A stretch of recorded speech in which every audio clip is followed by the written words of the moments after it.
Hello adventurers, it is Fran Tarauskis here and you are listening to Seize Your Adventure. I don't know what I can do except for to apologise to you for the lack of love that I have been giving Seize Your Adventure over the past year. But today is a very special day. Today is Seize Your Adventure's 3-year podcast birthday. Woo, woo, woo, woo! It has been going for 3 years now, which is incredible. I feel like the birthday episode that I did for the second birthday was only a few months ago. And unfortunately, because of how busy I've been, there's not that much of an update in the stats compared to last year. I've done a few more episodes that have been great to go out, and it's lovely to see all of you listening to those when they do. But obviously, I have abandoned you all ever so slightly. I haven't completely abandoned my epilepsy awareness work.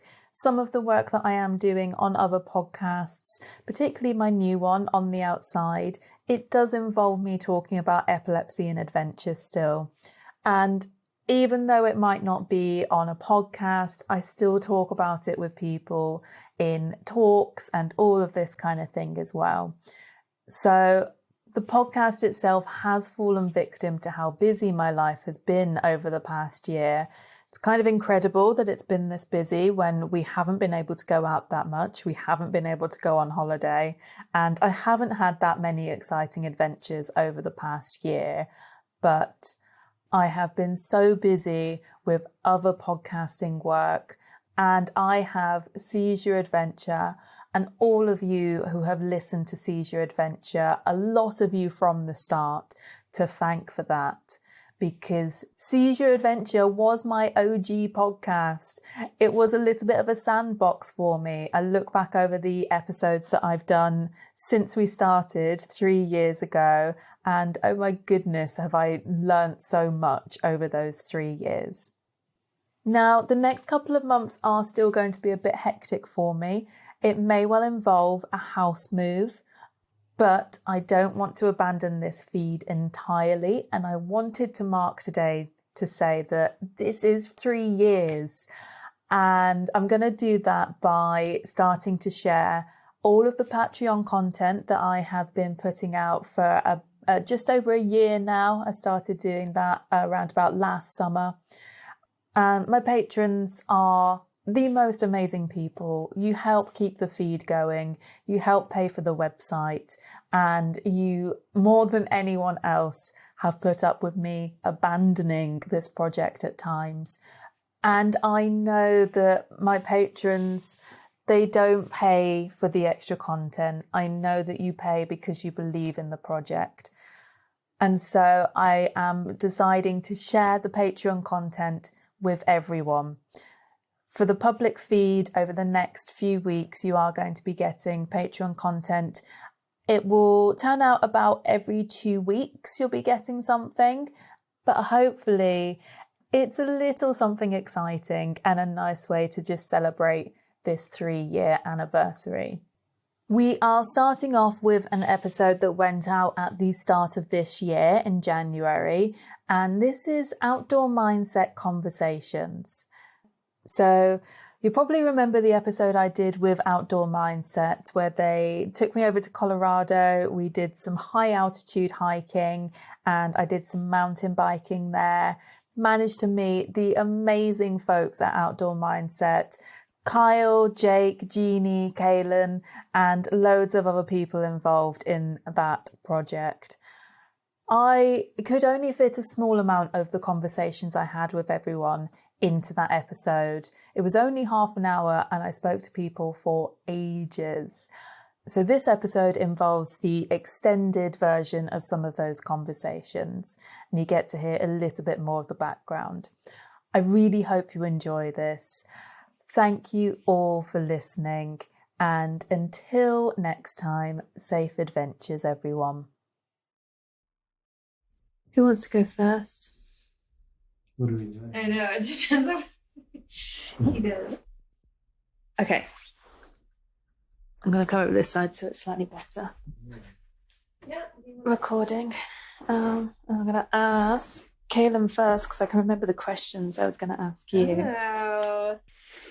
So, if I ask you a specific question, if you can just repeat back the question a little bit with your answer so that I can like cut myself out if I need to.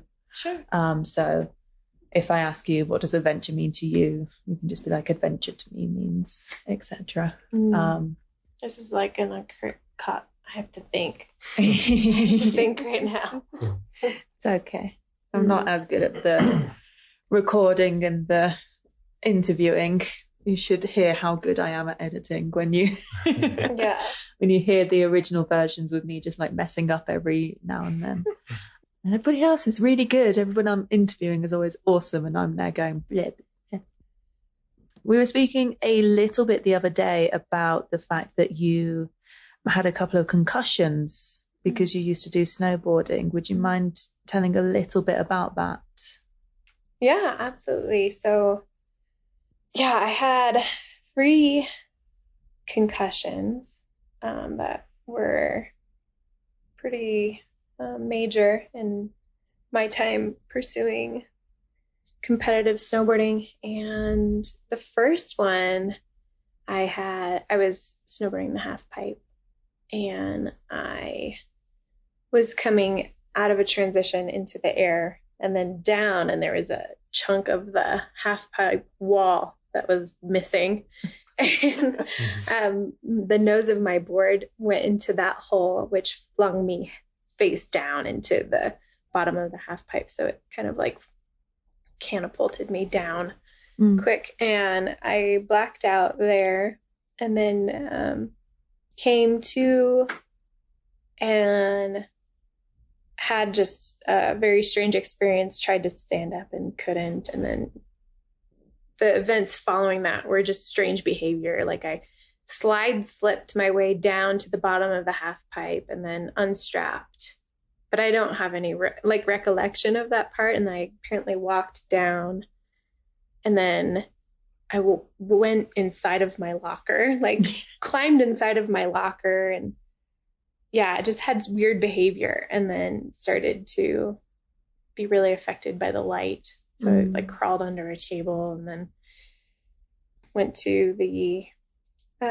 ski patrol, and they called the ambulance, and then went to the hospital, and I had just kept vomiting all over. And then thankfully my best friend's parents were my doctors, and her mom was my nurse as well. So they were able to kind of watch me over the night, take care of me. But I was the first, and then had a couple more after that, similar kind of behavior and weird things, but knew what to do by that point.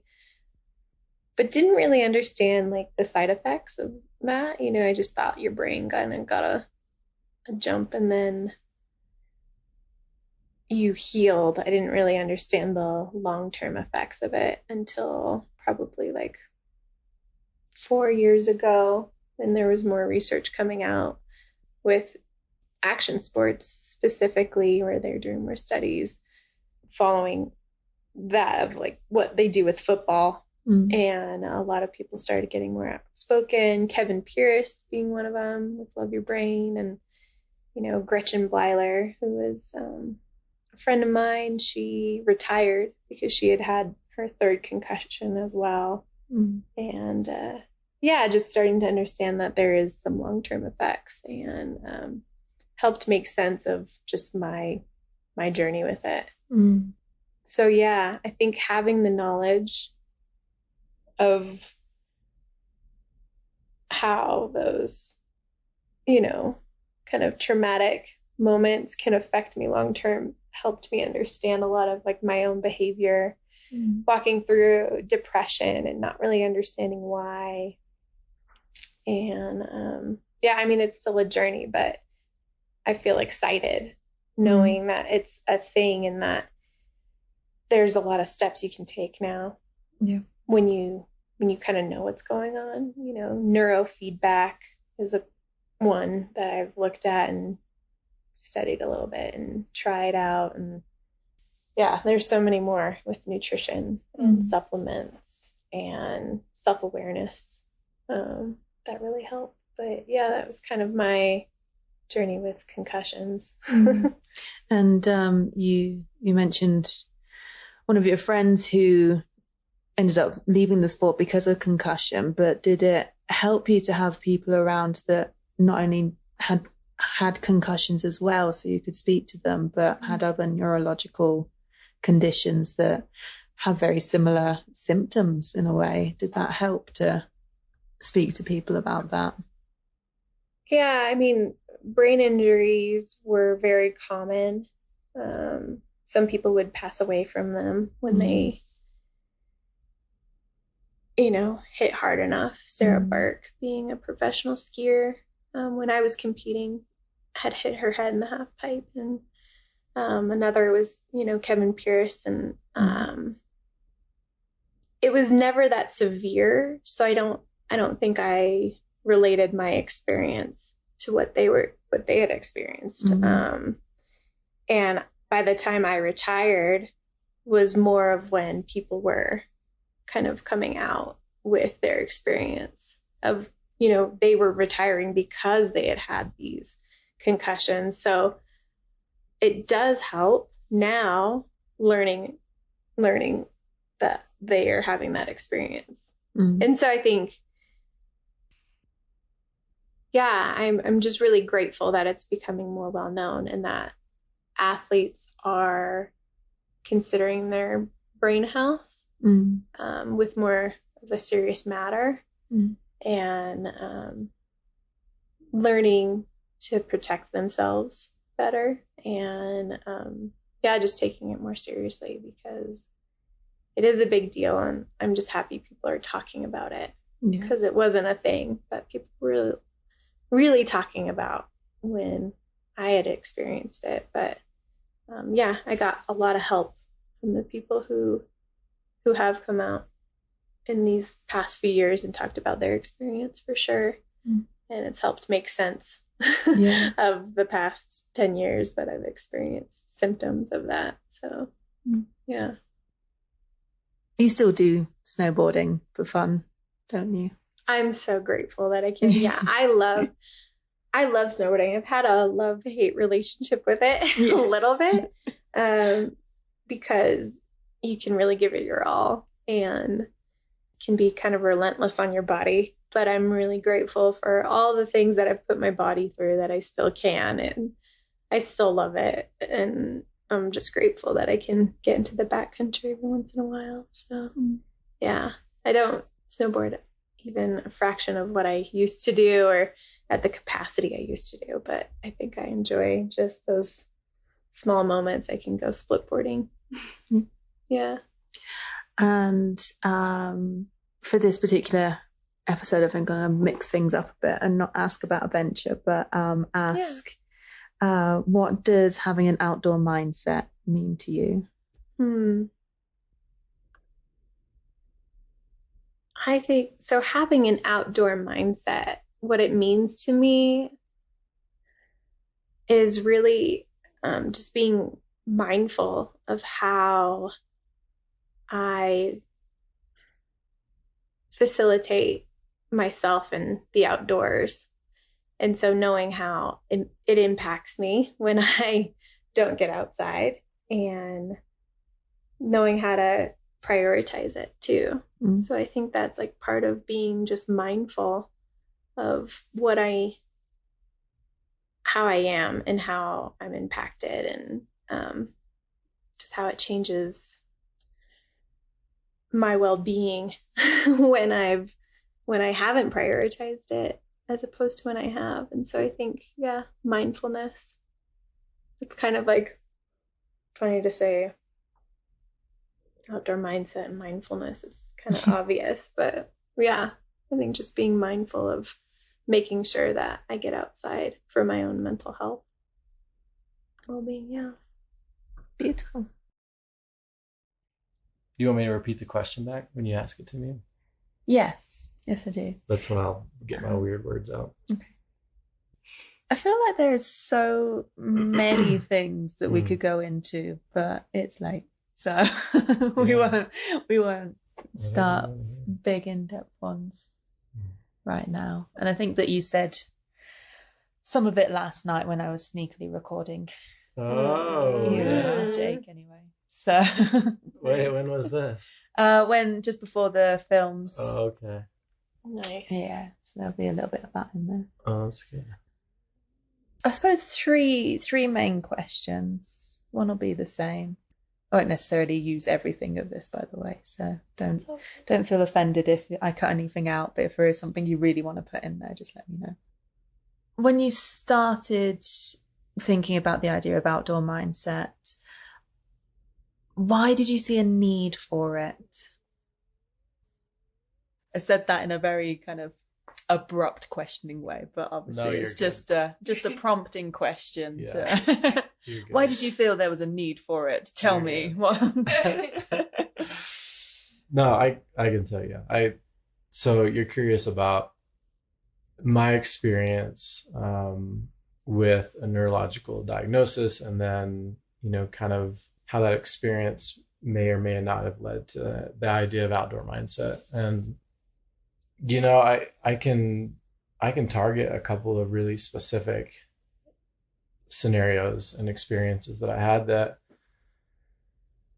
brought it to mind for me. And one of those specifically is, when I had first learned that we had talked a little bit earlier before dinner about being diagnosed with this massive name of like a brain tumor, and words like epilepsy and multiple sclerosis and things like that are getting tossed out left and right.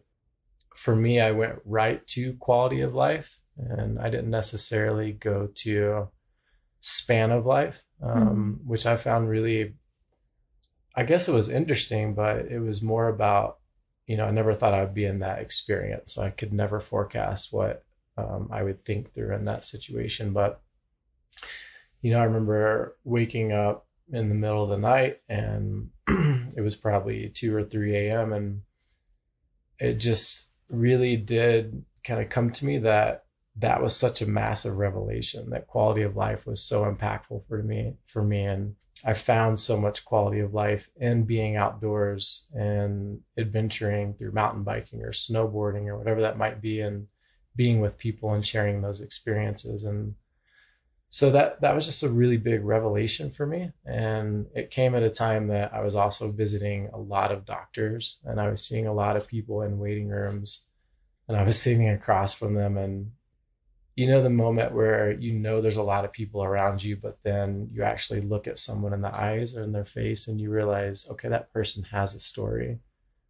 They're not just this mass of people. The crowd is individual people. And so with this revelation of like quality of life was huge for me. I found it in being outdoors and being on adventures and being athletic.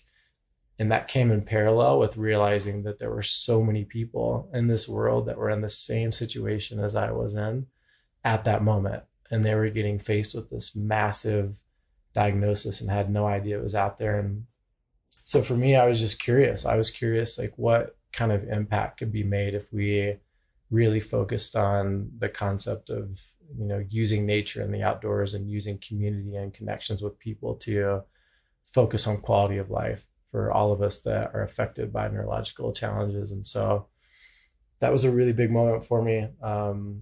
You've talked to Jake. I was awake that whole night, and at 8 a.m. I called Jake and I said, hey, I want to talk to you about something. And then it just turned into a group of folks with all of our individual stories coming together to create something that hopefully has had some positive impact on people, and that people can really sit well with, and that resonates with people. So that's the kind of the genesis of it. But the story is bigger than mine. The story is a lot of people that are connected with OM right now, or are going to be connected in the future, hopefully. So what do you think, Cuddy? What do you think? What was that? I don't know. You got startled by something. Oh, was it a moose? Is it a moose? You obviously have supported someone with a neurological challenge for a long time now. How have you found that being part of Outdoor Mindset changes how you support him? As a supporter of someone with a neurological challenge, Jake, I feel like Outdoor Mindset has filled two things. One, for me to see actually Jake connect with other people with similar diagnoses, similar challenges, and even for him when we first started Outdoor Mindset to connect with this kind of buddy and partner in Diane Van Daren, someone who had been through everything that he was going to go through with surgery and who could tell him, like it was, who knew that experience. That was something that I can't give him. So for Outdoor Mindset to provide that for him, that makes me happy too. And then I think for me as a supporter, it is nice to connect with other people who are in, your similar shoes. It's fun to see people and their partners come together to activities, and for me to connect with other people as well, whether it's over challenges with memory or,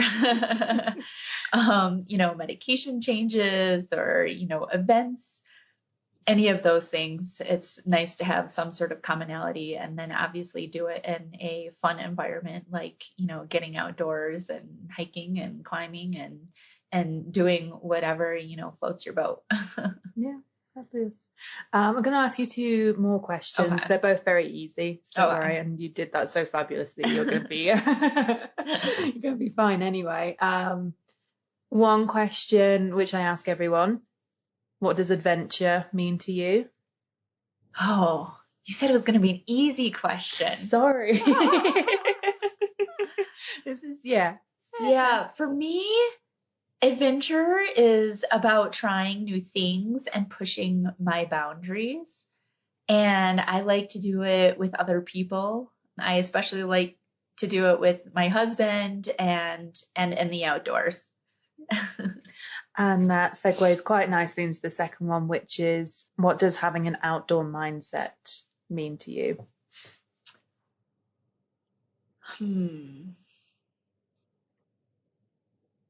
So I think having an outdoor mindset means actually multiple things in the setting, at least of neurological challenge. I think one, it's about having this mindset, one of opportunities versus challenges and setbacks, looking at things that you can do versus things that you can't do. And then two, I think it is really about utilizing the outdoors and what it gives us. Research shows that it contributes to emotional and mental health. And I fully subscribe to that. And so I think it's one of just, getting outdoors, bathing in the forest, whatever, gets you out there, whether it's adventure or it's just, listening to music in a park. I think to me that is the outdoor mindset. That was perfect. My name is Jeanie, and I'm an ambassador for Outdoor Mindset covering the Greater Grand Rapids, Michigan area. And I was actually diagnosed with a neurological disorder at least 7 years before I even discovered Outdoor Mindset, but I had been looking for some type of group or an agency that recognized and focused on the value of nature and getting outdoors, being active outside for individuals living with neurological disorders. I had on my own, I'd already experienced enormous benefits being immersed in nature, and I wanted to connect with other people that had the same desire to be active outdoors while also understanding the challenges that come with doing that while living with a neurological disorder. Thankfully, One of the partners of Outdoor Mindset, called Outdoor Project, included an article about outdoor mindset in one of their newsletters, and I became aware of them. And I was very excited, and I reached out to see immediately, how could I get involved? So here I am now as an ambassador. So some of the things that I do as an ambassador are I organize, schedule, and of course, my favorite part, participate in activities with other outdoor mindset members. Sometimes these activities are as simple as just a group meeting for coffee or an easy hike, which occasionally is as simple as a walk through a park. This past summer, we participated in a 5K color run through the city of Grand Rapids. So these activities are scheduled and announced through each Outdoor Mindset group online. Another part of what I do as an ambassador is help raise awareness of the outdoor mindset community. And I do this by reaching out to local outdoor companies, specialized medical treatment offices, the types of places that people coming through may be interested in the mission of Outdoor Mindset. The goal here is to get the information about the benefits of nature and the outdoors into the hands of the people actually living with the neurological disorders. We want everyone to have the highest quality of life that they are capable of having.